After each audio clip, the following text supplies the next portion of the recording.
Hi friends, नमस्ते। कैसे हैं आप लोग? मैं आशा करती हूँ आप सभी ठीक होंगे। तो चलिए स्टार्ट करते हैं मेरी लव स्टोरी का पार्ट 2। तो मेरी लव स्टोरी का पार्ट 2 में आप लोग मेरे ख्याल से बहुत इंटरेस्टेड होंगे। तो मैं बताने वाली थी आप लोगों को कि मेरी सगाई के पहले और मेरी सगाई के बाद क्या क्या कॉम्प्लिकेशंस आया, कैसे कैसे मैंने उसको हैंडल किया और किस प्रकार से हम लोग की सगाई हुई और सगाई के बाद शादी भी हुई। तो चलिए स्टार्ट करते हैं। तो फ्रेंड्स, जैसे ही मैंने 12th पास किया तो फिर सभी लोगों, जो मेरी फैमिली है और उनकी फैमिली है, दोनों आपस में बातें करने लगी कि हम देखने तो नहीं आएंगे, डायरेक्ट शादी करेंगे। क्योंकि वहाँ जो है सभी लोग मुझे देख चुके थे, मुझे पसंद करते थे, सभी लोग को मैं पसंद थी और मेरी फैमिली भी उनको बहुत ज़्यादा पसंद करती थी। तो देखने वेखने का कोई प्लान नहीं बना, सीधा हम लोगों की सगाई हुई। तो सगाई जो है वो डिसाइड हुई 27 फरवरी 2015 की बात है। मेरी सगाई का डेट है वो।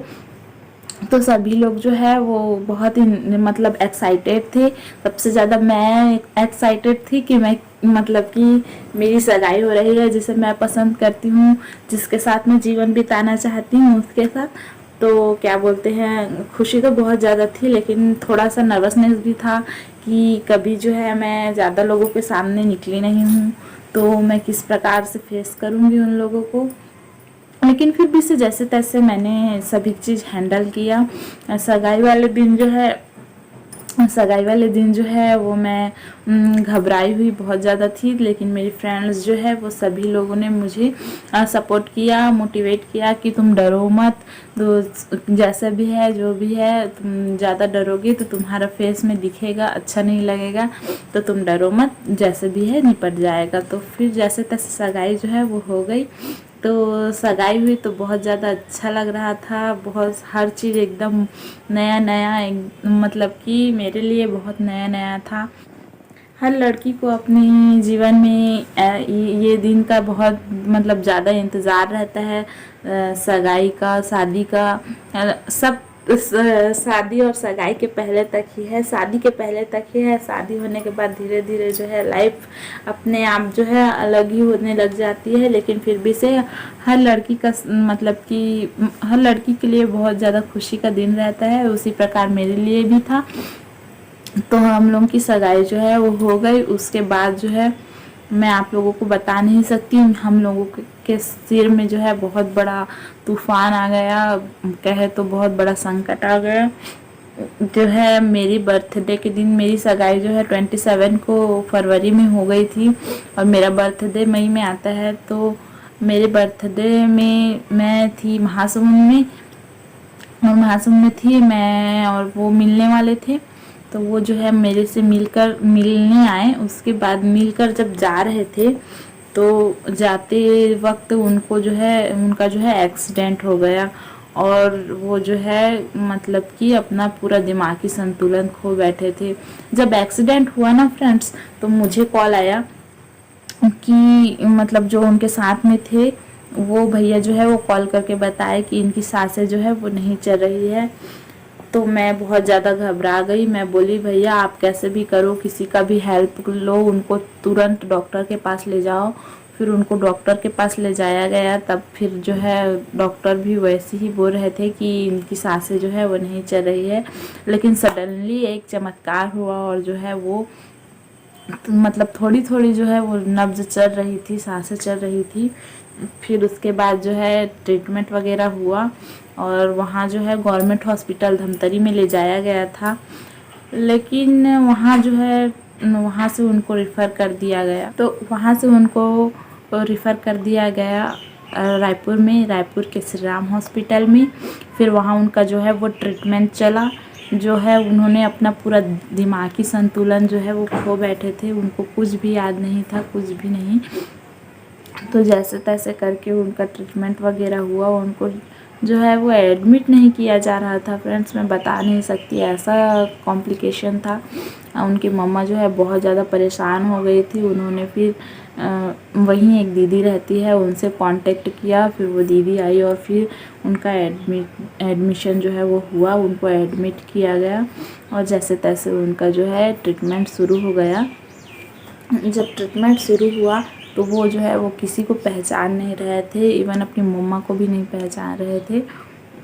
वो कुछ खा पी भी नहीं रहे थे, मतलब पूरा उनका जो दिमाग है वो हिल गया था, मतलब उनको कुछ भी चीज़ याद नहीं था, कुछ भी नहीं। लेकिन फिर भी से डॉक्टर वगैरह जो है बहुत सपोर्टिव थे, बहुत मतलब कि बहुत ज़्यादा अच्छे थे। तो उनको जो है वो ट्रीटमेंट करके थोड़ा थोड़ा सुधार लाने की कोशिश कर रहे थे। तो लगातार मैं अपने घर से अपनी सासू माँ के कांटेक्ट में रहती थी, हर दिन फ़ोन करती थी, हर दिन पूछती थी। तो बताते थे वो किसी को याद नहीं करते हैं, बस तेरा नाम याद है, उससे तू एक बार मिलने आ जा। लेकिन मैं जो है वो टीचिंग, मतलब कि मैं अपने गांव में छोटे से स्कूल में टीचिंग का जॉब करती थी, तो मुझे छुट्टी नहीं मिल पा रही थी। तो मैंने डिसाइड किया कि मैं संडे के दिन जो है मिलने जाऊँगी। मैं और मम्मी जो है हम दोनों स्कूटी में संडे के दिन वहाँ गए मिलने के लिए। तो वो जो है उनको थोड़ा थोड़ा, मतलब मैं याद थी, तो जैसे भी करके उनको मैं थोड़ा थोड़ा बातें जो है वो याद दिलाने लगी, ये हुआ था, ये मम्मी है ये। लेकिन वो बोलते थे नहीं ये मेरी मम्मी नहीं है। लेकिन थोड़ा थोड़ा करके जो है मैंने उनको कैसे भी करके कन्विंस किया, हाँ आप जब तक अपने से नहीं मतलब कि सोचोगे कि ये मेरी मम्मी है तो आप याद ही नहीं कर पाओगे, इसलिए आप, मैं बता रही हूँ आप सुनो तो पहले। तो फिर वो सुनने लगे, थोड़ा बहुत पहचानने लगे, और धीरे धीरे करके उनके जो हेल्थ में बहुत इम्प्रूवमेंट आया। मैं उनसे जिस दिन मिलने गई थी उसी दिन मैं वापस आ गई, और फिर 10-15 दिन उनको डिस्चार्ज कर दिया गया। जिस दिन डिस्चार्ज था उस दिन भी मैं उनसे मिलने गई, और उनके हेल्थ में बहुत ज़्यादा सुधार आ चुका था, वो पहचानने लग गए थे। लेकिन उतने अच्छे से बहुत सारी बातों को पहचान नहीं पा रहे थे, बहुत सारी बातें जो है उनको याद नहीं थी। लेकिन घर ला करके उनको, मतलब कि उनका प्रॉपर ध्यान रखा गया, और उनको सभी चीज़ें याद दिलाने लगे घर के लोग। फिर उनको जो उनका जो हेल्थ है वो बहुत अच्छे से मतलब कि इम्प्रूव हो गया। और जिस दिन उनको मतलब हर चीज़ याद आ गया था, मतलब कि हर चीज़ तो नहीं बोल सकती, बहुत कुछ याद भी नहीं था, लेकिन बहुत कुछ याद आ गया था। मैं उसके बाद एक बार और उनसे मिलने गई। फिर घर के लोग बोल रहे थे कि यहीं रह जाओ, थोड़ी बहुत हेल्प हो जाएगी हम लोगों की। तो मैं जो है जॉब करती थी, मुझे ना छुट्टी नहीं मिलती थी, तो मैं बोली नहीं मैं नहीं रुक पाऊँगी, आप लोग जैसे भी है संभाल लीजिए। उनको बहुत कुछ याद आ गया है, कुछ भी परेशानी होती होगी तो मुझे कॉल कर दीजिएगा, मैं बात करूँगी। मैं डेली जो है मतलब कि उनकी मम्मा से बात करती थी, उनको जो है मतलब आत्मविश्वास दिलाती थी कि आप डरो मत, सब चीज़ ठीक हो जाएगा। और फिर सडनली 1 साल बाद उनका जो है पूरा हेल्थ में जो है वो इम्प्रूवमेंट आ गया था, पूरा हर चीज़ याद आ गया उनको। इसलिए हम लोग का शादी जो है वो पूरे 2 साल बाद हुआ, मतलब पूरे 2 साल। मेरा सगाई, हम लोग का सगाई जो है 2015 में हुआ था, लेकिन शादी जो है वो 2017 में हुई। लेकिन चलो कोई नहीं, लेकिन जब 1 साल कंप्लीट हुआ उसके बाद मैं उनको कॉल करती थी कि शादी कर लेते हैं। अब 1 साल हो चुका है, लेकिन जो है 1 साल जैसे भी कंप्लीट हो गया उसके बाद मैं उनको कॉल की कि चलो अब शादी कर लेते हैं, 1 साल हो चुका है। तो वो बोले नहीं 1 साल और रुक जाओ, मैं मतलब कि शादी के लिए अभी तैयार नहीं बोल सकती, लेकिन अभी जो है पूरा तैयारी नहीं कर सकता, तो मुझे कुछ दिन का वक्त दो। तो फिर ठीक है, मैं बोली ठीक है। लेकिन इस बीच में मुझे लोगों की बात बहुत सुननी पड़ी कि देखो सगाई करके छोड़ दिए हैं, तो इसको अब शादी नहीं करेंगे, इसका शादी नहीं होगा। लेकिन मैं एक कान से सुनकर दूसरे कान से निकाल देती थी। मम्मी भी मुझे बोल रही थी कि क्या हुआ, क्यों शादी नहीं हो पा रहा है, ऐसे वैसे।